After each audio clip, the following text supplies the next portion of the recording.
Okay, folks, this is the follow-up on the antenna maintenance that I've done today. And just wanted to answer some questions that people may have in the back of their head. Did he? So that's why this video is coming up. Did I? In the beginning, I showed you that I utilized two different 50-foot lengths of coax. Tested positive, not them. Where I'm going with this is something that's really amazing to me, and in conversation with Paul, K4 Papa Golf Mike, one of our local club members who is an awesome personal friend, who will go out of his way to help somebody and never expect anything for it.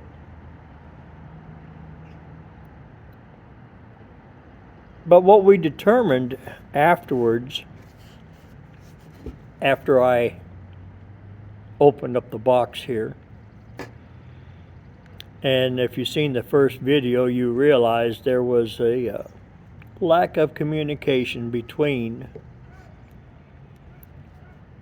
the torrid wire to one side that connects to the wire that pulls up to the top of the tree. The other wire on the torrid was to the SO239.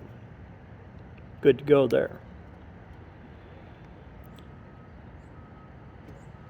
In a conversation with Paul, I found it quite amazing because the day before I had this issue with the antenna, it's self-contained or self-created, I'm sure. I'm always to the blame for stuff, so I'll just take the blame and be done with it.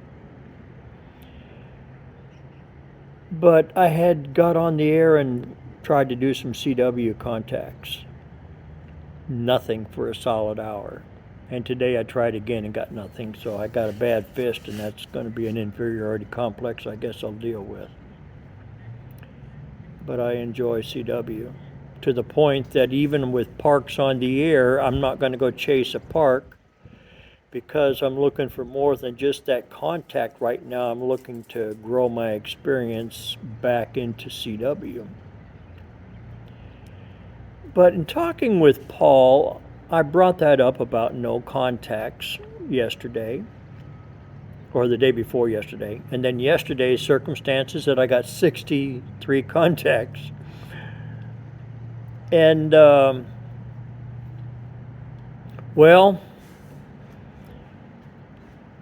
you can make contacts with a dummy load. I've heard that terminology for a long time, but never really believed a lot of it. But I'm going to share with you yesterday, I pulled that antenna up twice. Not first and last, but twice. Because I thought that I had an issue with coax or laying on a branch. Anyways, it really bothered me. And Paul said, you know, even with that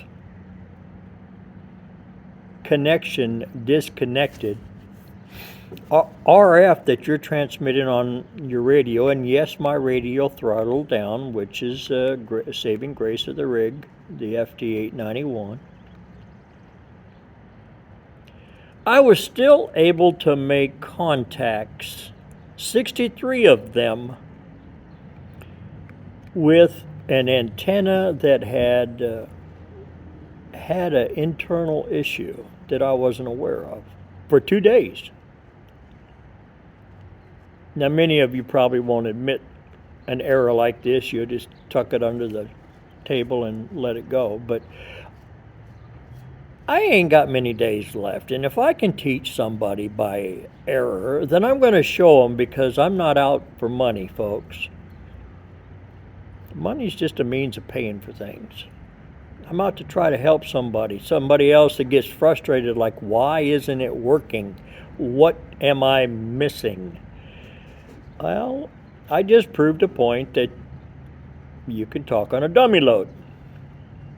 Because apparently that's what I was doing, so to speak.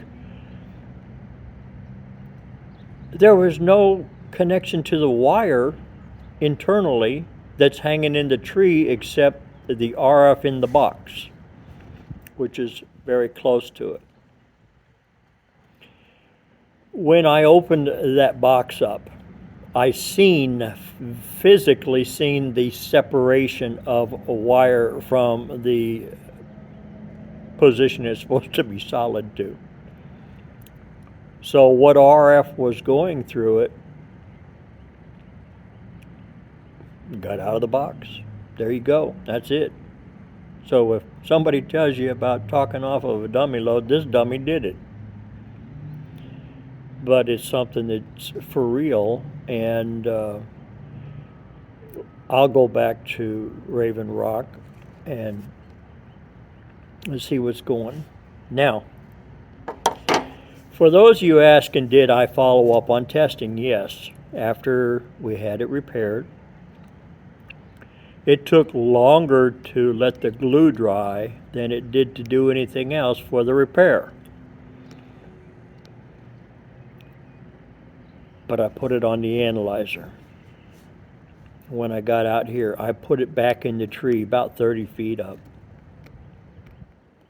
I made contacts with Parks on the Air with it.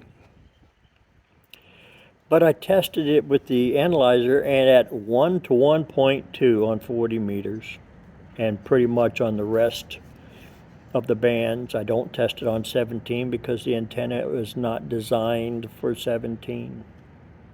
I'm sure that if I put a tuner in line, and I have a pet peeve about tuners, I think all antennas should be resonant.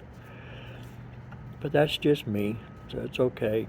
It really doesn't matter to nobody else. But yes, I did test it with an analyzer before transmitting so that I knew what my antenna was capable of. I guess where I'm going with this is if you don't have an analyzer, it's a nice piece of equipment that can save you a radio.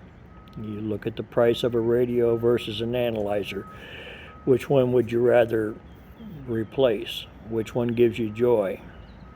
Well, the analyzer is important if you're able to afford it. If not, try to borrow one.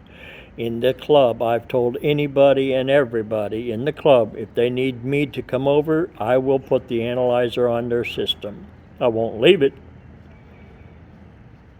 but I'll put it on their system and work with them, show them what they got. Thank you for paying attention if you've gotten to this part of it.